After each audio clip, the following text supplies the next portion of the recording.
Assalamu alaikum wa rahmatullahi wa barakatuh. Bonjour à tous, c'est Kalam Kalam. Je suis content de vous retrouver pour cette nouvelle vidéo qui va traiter de ce sujet brûlant, Israël-Palestine. Alors, restez bien jusqu'à la fin de la vidéo, soyez bien concentrés parce que je vous garantis qu'il y a de très fortes chances que vous entendiez des informations que vous n'avez jamais entendues et qui aident vraiment à comprendre le fond, le fin fond de la chose. C'est vraiment, pour moi, c'est capital. Ça peut paraître anecdotique, mais justement, ça ne l'est pas. Vous savez, on dit que le diable se cache dans le détail. Donc là, on va voir quelques détails. Alors, pour comprendre vraiment la question, il faut rappeler l'histoire de cette région. Pas seulement, mais il faut commencer par là. Au départ, il y a un personnage central lié à cette terre. C'est Abraham, alayhi salam. Si on ne connaît pas le lien entre Abraham et cette terre, qu'on appelle aujourd'hui la Palestine, pour certains en tout cas, et Israël pour d'autres, on ne peut pas comprendre vraiment ce qu'il se passe. Donc Abraham, c'est un prophète, c'est le patriarche, c'est l'ami de Dieu, c'est un prophète de très très très haut rang. C'est un homme qui a été éprouvé bien plus que le commun des mortels et qui a toujours gardé une foi très ferme en son Créateur. D'accord ? Et donc il en sera récompensé par une incroyable descendance et des bénédictions. Je vais citer la Bible, et je tiens à dire que quand je cite la Bible, c'est pas parce que j'en atteste la véracité, mais parce qu'ils l'invoquent eux pour justifier leur lien avec la terre d'Israël. Donc, puisqu'ils semblent y croire, alors on va l'utiliser également nous. Donc, je crois que c'est Isaïe 41:8, « Toi, ô Israël, tu es mon serviteur, toi, ô Jacob, que j'ai choisi, la semence d'Abraham, mon ami. » Donc, Abraham, l'ami de Dieu, il a eu 2 enfants, Ishmaël et Isaac. Ces 2 enfants viennent de 2 mères différentes, l'une issue du peuple hébreu, la mère d'Isaac, et l'autre égyptienne, la mère d'Ishmaël. De ces 2 enfants, Ishmaël et Isaac, découleront 2 peuples, les Juifs et les Arabes. Ça, tout le monde le sait. Donc il faut aussi parler d'un autre personnage, juste une petite parenthèse, un personnage qui s'appelle Ésaïe. Il faut savoir que Jacob a un frère jumeau. Ésaïe, c'est l'aîné, et en tant qu'aîné, Ésaïe a le droit aux bénédictions de l'aîné. Il devait recevoir les bénédictions de son père, celles qu'il donnait à cette époque-là à un aîné. Mais au moment où il devait être béni par son père, c'est son frère qui a pris sa place. Et c'est lui qui a reçu les bénédictions à la place de son frère. Tout ça avec l'aide précieuse de sa mère, parce que sa mère préférait Jacob et son père préférait Ésaïe. Parce que Ésaïe il aimait beaucoup chasser, il était un fin chasseur et son père aimait beaucoup chasser. Donc Ésaïe a été appelé Édom parce qu'il était roux, et a priori ça voudrait dire ça, roux, rouge, Édom ça voudrait dire rouge. Donc ce qu'il faut comprendre absolument, c'est l'idée de lignage des peuples à partir d'un individu. De Jacob viendront les Israélites, via Isaac, de Ishmaël viendront les Arabes, et d'Ésaïe viendra ce que les Juifs appellent Édom. Édom, c'est le nom qu'il donne au monde chrétien. Donc les Juifs et les chrétiens viennent de Jacob et d'Ésaïe, qui sont frères, et les arabo-musulmans viennent de Ishmaël, demi-frère d'Isaac.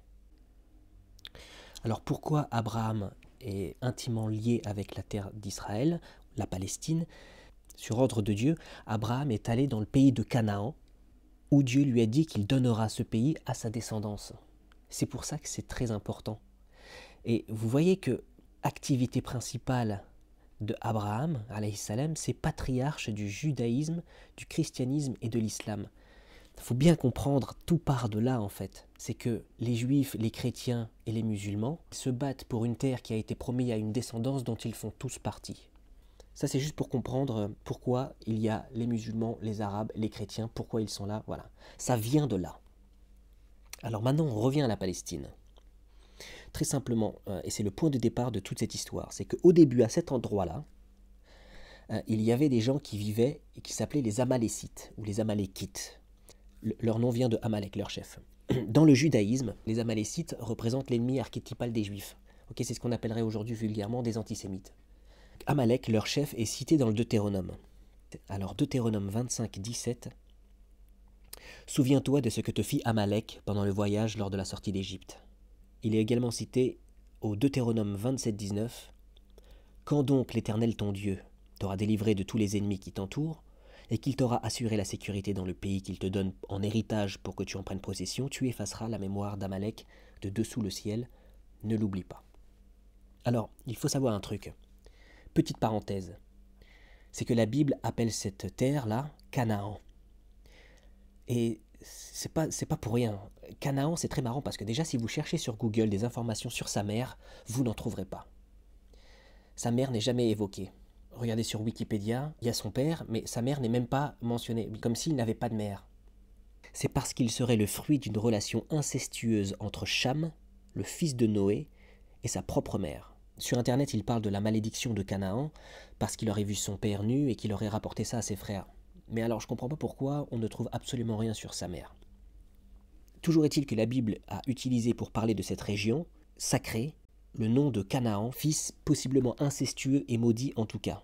En islam, ce serait le fils de Noé, et il serait mort pendant le déluge avec sa mère et les autres. Parenthèse fermée.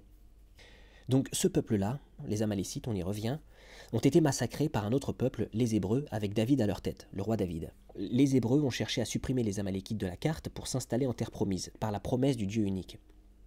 Malheureusement, il est arrivé que ce Dieu unique la leur a reprise et leur a interdit d'y avoir un état à eux jusqu'à nouvel ordre, parce qu'ils n'ont pas respecté l'alliance qu'ils avaient conclue avec lui. Donc si leur légitimité sur la terre promise réside dans le texte biblique indique aussi la raison pour laquelle ils n'y ont plus droit. L'alliance, c'était la transmission du message de l'existence de Dieu unique auprès des autres peuples. Les Juifs devaient convertir les peuples idolâtres, ils devaient les ramener dans le droit chemin. Et ce qu'ils ont fait au contraire, c'est qu'ils ont modifié la religion pour en faire une chose raciale. Ils ont donc été exilés à Babylone, où la pratique déviante de leur religion s'est renforcée, notamment avec la rédaction du Talmud. Et finalement, le Talmud des Juifs, on peut le rapprocher à la Bible chrétienne, dans le sens où les lois religieuses, ça n'a jamais été à l'homme de les écrire lui-même. Elles ont toujours été transmises par un prophète, lui-même les ayant reçues de Dieu ou de l'ange Gabriel, alayhi salam. Et c'est parce qu'ils n'ont pas respecté leur alliance que Dieu a décidé de faire du sceau des prophètes un arabe, descendant de Ibrahim, par Ishmaël, alayhi salam, le prophète Mohammed, alayhi salatu wa salam. Pour les punir de leur trahison, Dieu a fait venir son dernier prophète parmi un autre peuple, la nation insensée, les Arabes. Et c'est d'ailleurs parce qu'ils travestissaient la religion que Dieu a envoyé Jésus la première fois, comme précisé dans la Bible. Dans Matthieu 15, versets 22, 23, 24, alors le contexte c'est qu'une femme cananéenne s'approche de Jésus et crie « Aie pitié de moi, Seigneur, fils de David, ma fille est cruellement tourmentée par le démon. » Donc en 23, Jésus ne lui répond pas, et ses disciples s'approchent de lui et lui disent avec insistance « Renvoie-la parce qu'elle crie derrière nous. » Et Jésus répondit à ce moment-là « Je n'ai été envoyé qu'aux brebis perdues de la maison d'Israël. » Ils ne respectent pas leur alliance, la terre d'Israël est perdue, les Assyriens s'en emparent. Mais il faut préciser quelque chose, cette terre-là a de tout temps été occupée par différents peuples en même temps. Les Moabites, les Amalécites, les Hébreux, les Édomites, les Philistins, etc. Et les 12 tribus d'Israël y ont également habité, donc du temps où Dieu les y tolérait. On est environ aux alentours de moins 1300 avant notre ère. Cependant, elle a appartenu politiquement à différents empires. Donc les Amalécites, les Assyriens, ensuite les Perses, les Grecs, les Romains, les Byzantins, les Arabes, les Croisés, l'Empire ottoman et l'Empire britannique. Et c'est donc en période de guerre mondiale qu'intervient un document qui va changer la face de cette région. C'est la déclaration Balfour, du nom de son auteur Arthur Balfour. Dans cette lettre, le Royaume-Uni se déclare en faveur de l'établissement en Palestine d'un projet national présenté comme un foyer national pour le peuple juif. Cette déclaration est considérée comme une des premières étapes dans la création de l'État d'Israël. Et ce n'est pas pour rien que cette lettre est écrite pendant la guerre, parce qu'à ce moment-là, l'Angleterre a besoin d'argent. Ils sont en pleine guerre mondiale, et ils espèrent recevoir des Juifs une contrepartie, ce qu'on appelle un effort de guerre. C'est la raison pour laquelle cette lettre a été envoyée, pas à n'importe qui, non, à Lionel Walter Rothschild. Donc l'Empire ottoman a régné 400 ans, jusqu'en 1917, toute la région est partitionnée en 1918, et la Palestine finit sous le protectorat anglais. Et c'est marrant parce que l'Angleterre se déclare pour la création d'un État juif en Palestine, donc Israël, et au même moment, ils reçoivent la Palestine. Donc à partir de ce moment-là, des Juifs ont commencé à émigrer, principalement de Russie, de Pologne et d'Allemagne. De cette immigration de plus en plus importante naîtront des tensions entre le monde juif et arabe, des tensions qui ne s'apaiseront jamais. Mais dans tout ça, c'est en 1880 que naît réellement le projet de l'Israël que l'on connaît aujourd'hui, puisque 1880, c'est la naissance du sionisme, un mouvement politique et religieux, entre guillemets, qui tire son nom de Sion, l'ancienne citadelle de Jérusalem, et qui a pour but de fonder un foyer national juif, Israël. Mais alors, quelle raison pourrait justifier la création d'un État juif dans une région déjà habitée? 1939-1945. La Shoah a servi d'accélérateur au processus en fait. Et le 29 novembre 1947, la Palestine étant ingérable pour les Britanniques, l'ONU décide un partage de la Palestine en 2 États, un État juif et un État arabe. Jérusalem, elle, est placée sous régime international.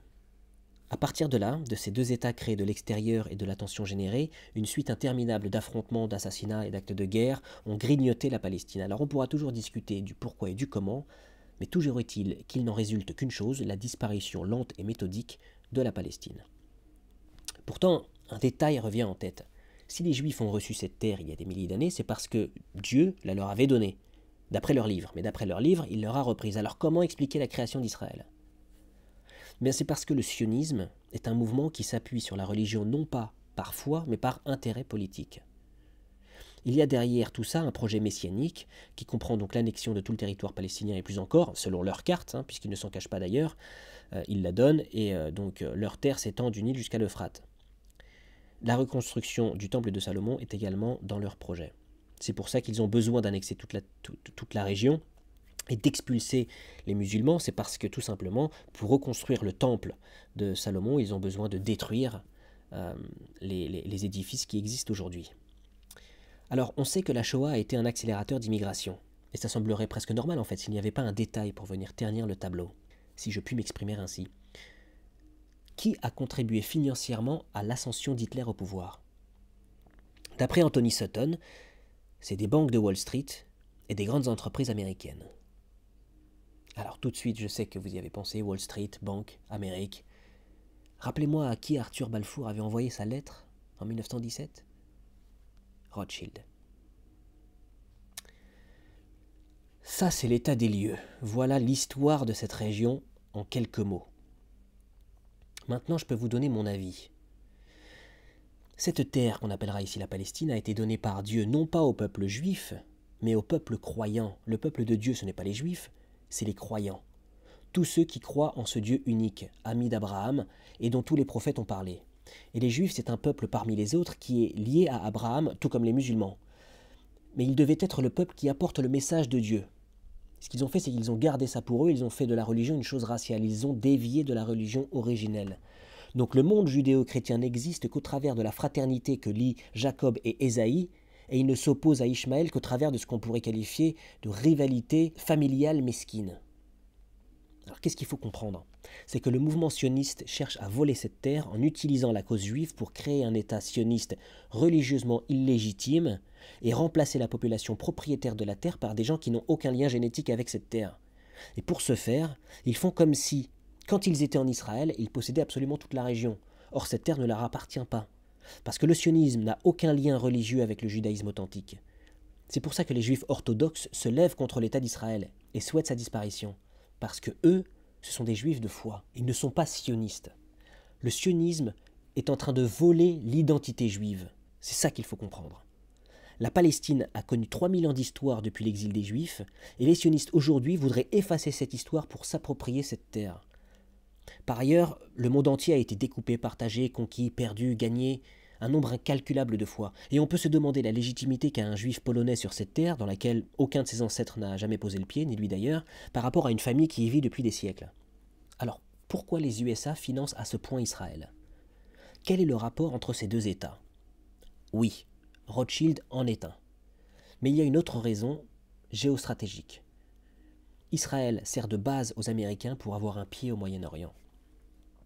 Aux alentours de 1920, l'Empire ottoman s'effondre. Les Américains doivent avoir un pied dans la région pour empêcher absolument la refonte de l'Empire ottoman qui a totalement dominé pendant des siècles. Les intrigues politiques au sein du sultanat, l'avènement de la puissance européenne, la concurrence économique introduite par l'apparition de nouvelles routes commerciales et les prémices de la révolution industrielle sont autant de facteurs qui contribuèrent à déstabiliser cet empire autrefois sans égal. Donc ce à quoi nous assistons aujourd'hui, c'est tout simplement le vol d'une terre. Un mouvement politico-religieux est en train de voler l'identité d'un peuple et une terre. C'est ça qu'il faut comprendre. Alors, question pour finir, à votre avis, pourquoi la Bible donne le nom de Canaan à cette région, le nom d'un enfant né d'un inceste ? Je vous laisse me répondre en commentaire. Vive la Palestine libre. Assalamu alaikum wa rahmatullahi wa barakatuh.